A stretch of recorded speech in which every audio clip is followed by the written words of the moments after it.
ദൈവനാമത്തിന് മഹത്വമുണ്ടാകട്ടെ. നമ്മുടെ കർത്താവായ യേശുക്രിസ്തുവിൻ്റെ നാമത്തിൽ എല്ലാവർക്കും എൻ്റെ സ്നേഹവന്ദനം. യുഗങ്ങളിലൂടെ ക്രിസ്തു ഭാഗം 13. ഞാനാകുന്നു എന്ന 20 പ്രഖ്യാപനങ്ങൾ നമുക്ക് കേൾക്കാം.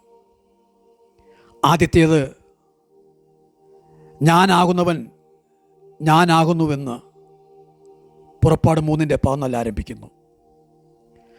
ഞാൻ യഹോവയാകുന്നു, ഞാൻ സർവശക്തിയുള്ള ദൈവമാകുന്നു, ഞാൻ അബ്രഹാമിൻ്റെ ദൈവമാകുന്നു, ഞാൻ അബ്രഹാമിൻ്റെ ദൈവമായ യഹോവയാകുന്നു, ഞാൻ ബേഥേലിൻ്റെ ദൈവമാകുന്നു, ഞാൻ നിങ്ങളുടെ ദൈവമായ യഹോവയാകുന്നു, യഹോവയായ ഞാൻ വിശുദ്ധനാകുന്നു, ഞാൻ തീഷ്ണതയുള്ള ദൈവമാകുന്നു, ഞാൻ എൻ്റെ ദൈവമാകുന്നു, യഹോവയായ ഞാൻ അനന്യനാകുന്നു, ഞാൻ ആദ്യനും അന്ത്യനുമാകുന്നു, ഞാൻ ഇസ്രയേലിൻ്റെ ദൈവമാകുന്നു, ഞാൻ നിൻ്റെ രക്ഷിതാവാകുന്നു, ഞാൻ സകല ജഡത്തിൻ്റെയും ദൈവമായ യഹോവയാകുന്നു, ഞാൻ സാക്ഷിയാകുന്നു, ഞാൻ ഇസ്രയേലിന് പിതാവാകുന്നു, ഞാൻ യഹോവയായ കർത്താവാകുന്നു, ഞാൻ മഹാരാജാവാകുന്നു, ഞാൻ നിൻ്റെ പിതാക്കന്മാരുടെ ദൈവമാകുന്നു. എന്നിങ്ങനെ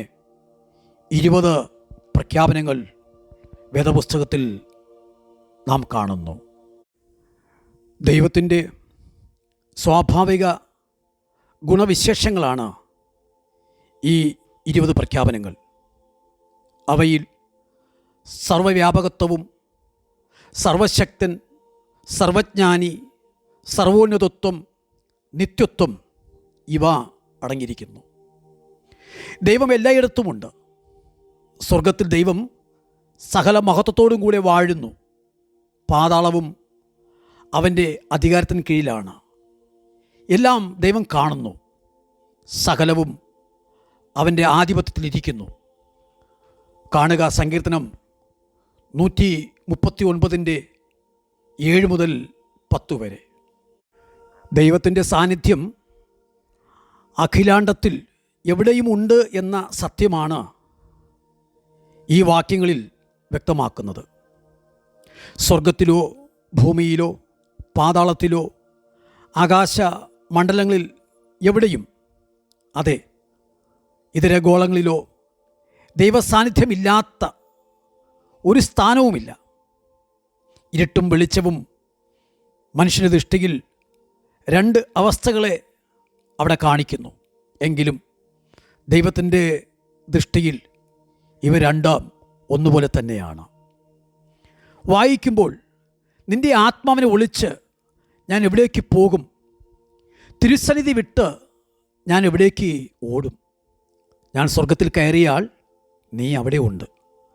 പാതാളത്തിൽ എൻ്റെ കിടക്ക വിരിച്ചാൽ നീ അവിടെ ഉണ്ട്.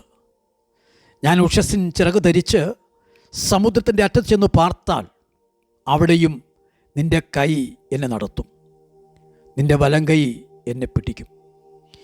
ഇരുട്ടെന്നെ മൂടിക്കളയട്ടെ, വെളിച്ചം എൻ്റെ ചുറ്റും രാത്രിയായി തീരട്ടെ എന്ന് ഞാൻ പറഞ്ഞാൽ ഇരുട്ട് പോലും നിനക്ക് മറവായിരിക്കയില്ല.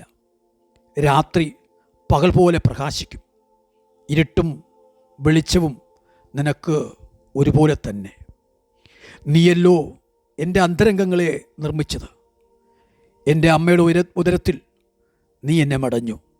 ഭയങ്കരവും അതിശയവുമായി എന്നെ സൃഷ്ടിച്ചിരിക്കയാൽ ഞാൻ നിനക്ക് സ്തോത്രം ചെയ്യുന്നു.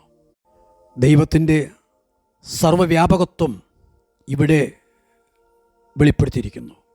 കൂടാതെ യിരെമ്യാവിൻ്റെ പുസ്തകം 23-ാം അധ്യായത്തിൻ്റെ 24-ാമത്തെ വാക്യത്തിൽ, ഞാൻ കാണാതെ വണ്ണം ആർക്കെങ്കിലും മറയെ തോളിപ്പാൻ കഴിയുമോ എന്ന് യഹോവയുടെ അരുളപ്പാട്.